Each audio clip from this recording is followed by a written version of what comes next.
تو بہرحال ہم آگے بڑھتے ہیں ایک مزید بڑی خبر کی طرف، اور وہ خبر ہے کہ جو آپ کو کہہ رہا تھا کہ ایک خط لکھا گیا ہے جی، اور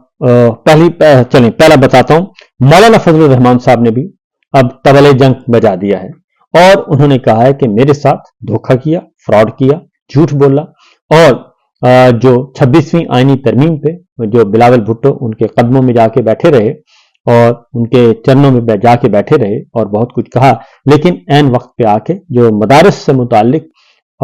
قانون ہے، ایکٹ جو کہ منظور ہو چکا تھا پارلیمان سے، صدر مملکت کے پاس گیا تو صدر صاحب نے دستخط نہیں کیے اور اس سے تنازع بڑھ رہا ہے۔ تو مولانا فضل الرحمان صاحب نے بہت ہی ٹو دی پوائنٹ بات کی ہے، میں آپ کو وہ انہی کی زبانی سناتا ہوں تاکہ پھر آپ کو بات اچھی طرح سمجھ آ سکے۔ ہم نے آپ کے خلاف اعلان جنگ نہیں کیا، آپ نے ہمارے خلاف اعلان جنگ کیا ہے۔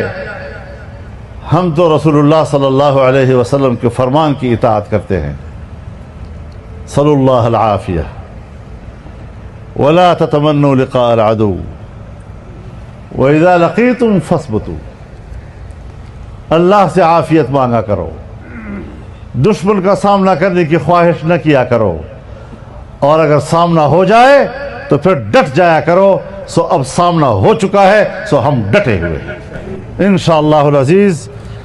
اور آپ سمجھتے ہیں ہم تھک جائیں گے، وہ تم نے یہ سبق نہیں پڑھا، یہ سبق ہم نے پڑھا ہے۔ حدیث کی کتابوں میں یہ درس ہم نے پڑھا ہے کہ الجہاد ماض الی یوم القیامہ۔ تو ہم تو قیامت تک دین اسلام کے لیے جدوجہد کرنے کے قائل ہیں۔ ہم تھکیں گے کب اور کیوں تھکیں گے؟ اسی راستے سے تو ہم نے جنت میں پہنچنا ہے، تو مایوسی کی کوئی بات نہیں ہے۔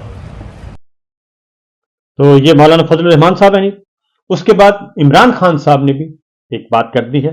اور انہوں نے کہا یہ مذاکرات کی دکان بند کریں، مذاکرات اس وقت شروع ہوں گے جب تمام کے تمام سیاسی قیدی رہا ہوں گے،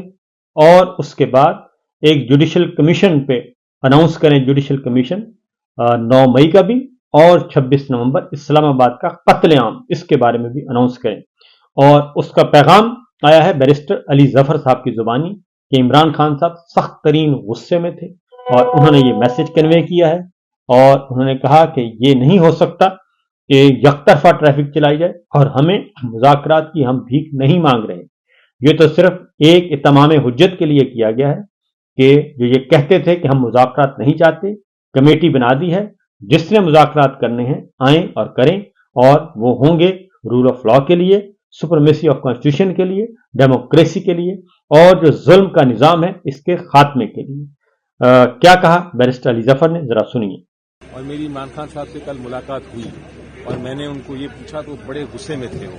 اور انہوں نے کہا کہ یہ کہاں کا یہ مذاکرات کا یہ طریقہ نہیں ہوتا، ہم کسی سے بھیک نہیں مانگ رہے، ہم کسی سے ریکویسٹ نہیں کر رہے مذاکرات کریں، ہم نے تو صرف ایک ہمارے خلاف الزام یہ لگایا جاتا تھا کہ آپ نے مذاکرات یا بات چیت کے دروازے بند کیے ہوئے ہیں، تو ہم نے صرف وہ دروازے کھولے ہیں،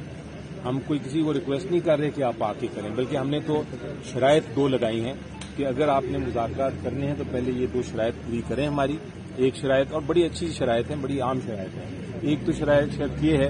کہ آپ یہ جو موقف آپ نے اختیار کیا ہوا کہ 24، 25، 26 کو کچھ نہیں ہوا، ہم کہتے ہیں بہت کچھ ہوا، لوگ شہید ہوئے، گولیاں چلی، آپ کہتے ہیں نہیں کچھ نہیں ہوا، آپ نے ظلم کیا، آپ آئے تھے ٹیررزم کرنے۔ تو یہ دونوں جو موقف ہیں ان کو پتہ کرنے کے لیے کمیشن بنا دیں، آزاد کمیشن فیصلہ کر لے گی۔ ایک یہ بڑی اچھی، ایک ریزنیبل اور آئینی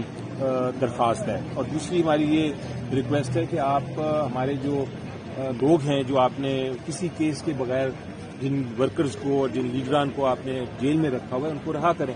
باقی ہم یہ نہیں کہہ رہے کہ آپ عدالتوں سے ہمیں چھڑوائیں، عدالتیں تو ہم وہاں کیس لڑ رہے ہیں۔ یہ 2 بڑی ریزنیبل ریکویسٹ ہیں، اور اگر وہ ریکویسٹ مانتے ہیں تو ہمارے دروازے کھلے ہیں۔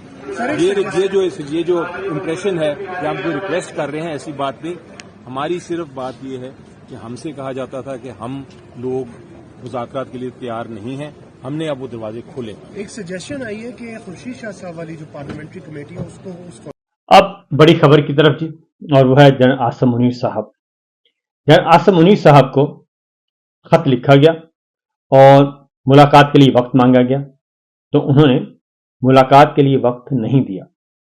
اور اس کے بعد کیونکہ آصم منیر صاحب کی جو اس وقت پالیسیاں ہیں اس کے بارے میں فوج کے اندر بھی اور جو فوج کے سینئر آفیشلز ہیں، کیونکہ ریٹائرڈ آفیسر جو ہوتے ہیں، ریٹائرڈ جرنیل ہوتے ہیں، ان کی ایک سے ہوتی ہے اور باقاعدہ تھنک ٹینکس ہیں فوج کے ریٹائرڈ آفیشلز پہ، جرنیلوں پہ، بریگیڈیئرز پہ، فوج کے جتنے بھی افسر ریٹائر ہوتے ہیں ان کے مختلف تھنک ٹینکس ہیں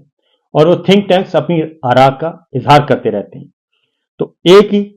بریگیڈیئر محمود صاحب ہیں جو اس وقت بابا آدم سمجھے جاتے ہیں، جو ریٹائرڈ جتنے بھی آفیسرز ہیں، ریٹائرڈ جرنیل ہیں ان کے، کیونکہ یہ 98 ایئرس اولڈ ہیں اور سینئر موسٹ ہیں۔ ذرا سنیے وہ کیا کہتے ہیں۔ ہم نے جنرل باجوہ سے اس وقت بھی کہا کہ اس وقت کہ ہمیں جانتی ہے امریکہ کی ہسٹری، کیسے اس نے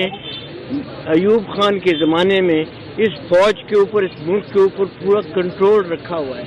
ہم نے باجوہ سے کہا کہ ٹائم آ گیا ہے کہ ہم امریکن ہیجمنی جو ہے اس کو توڑیں، مگر باجوہ کا جواب یہ تھا کہ امریکہ کو کرٹیسائز کریں۔ آج کل کی جو فوج ہے ہمیں تو یہ معلوم ہو رہا ہے کہ یہ پاکستان کے عوام سے دور ہو رہی ہے۔ پاکستان کے عوام اور فوج کے درمیان اتنا فاصلہ ہو گیا ہے کہ یہ ایک نہایت خطرناک سچویشن میں ہم پہنچ گئے ہیں۔ جنرل باجوہ کے زمانے میں ہمیں جی ایچ کیو بلایا گیا تھا اور جی ایچ کیو میں ہماری بڑی لمبی میٹنگ ہوئی۔ اس لمبی میٹنگ کے متعلق تو میں اتنا نہیں کہنا چاہتا، بٹ وہاں پر اس میٹنگ میں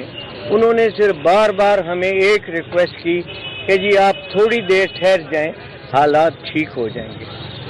اس وقت ہم نے صبر کیا۔ اس کے بعد جب باجوہ ریٹائر ہو گیا اور جنرل عاصم منیر نے نئی کمانڈ سنبھالی تو ہمارا خیال تھا کہ اس کو ہمیں موقع دینا چاہیے تاکہ جو پالیسی جنرل عاصم منیر بناتا ہے اس ملک کے لیے وہ اس ملک کے لیے اچھی ہے یا نہیں ہے۔ ہم نے اتنے مہینے انتظار کیا۔ اس کے بعد ہم نے ان کو ایک خط لکھا جس خط میں ہم نے ان سے یہ درخواست کی کہ ملک کے حالات اتنے سنگین ہوتے جا رہے ہیں، ہمیں موقع دیں، ہم آپ کے ساتھ مل کے بیٹھ کے اپنا نظریہ آپ کے سامنے پیش کریں، آپ اپنا نظریہ ہمیں بتائیں۔ مگر جنرل عاصم منیر نے بالکل پرواہ بھی نہیں کی کہ انہوں نے اس خط کا جواب نہیں دیا۔ اب تھوڑے دن ہوئے ہیں کہ ہمارے 2-3 retired senior general Asim Munir سے ملے کسی سندھ ریجمنٹ کے فنکشن میں۔ وہاں پر جب انہوں نے ملک کی حالات کے متعلق ان سے بات کی تو عاصم منیر کا جواب یہ تھا کہ آپ اس فوج کو نہیں جانتے۔ تو یہ سچویشن ہے جناب، یہ صورتحال ہے کہ ریٹائرڈ جرنیل خطوط لکھ رہے ہیں اور پھر ملاقات کرتے ہیں اور ملاقات میں انہیں کہا جاتا ہے یہ وہ فوج نہیں ہے، یہ تو نئی فوج ہے۔ جی ہاں، بالکل ایسی بات ہی ہے، کیونکہ آج تک فوج نے گولی نہیں چلائی، قتل عام نہیں کیا اور نہ ہی پاکستان کے عوام کو اس طریقے سے کچلا۔ ایک دفعہ کچلا اور اس کا نتیجہ یہ نکلا 70 میں یحییٰ خان نے یہ کام کیا تھا اور اس وقت پھر نتیجہ یہ نکلا کہ پاکستان 2 ٹکڑے ہو گیا تھا۔ تو انشاءاللہ پاکستان نے سلامت رہنا ہے اور اب وہ نوبت نہیں آئے گی اور اب اصلاح احوال کے لیے کچھ لوگ نکل کھڑے ہوئے ہیں۔ انشاءاللہ اچھا رزلٹ آئے گا۔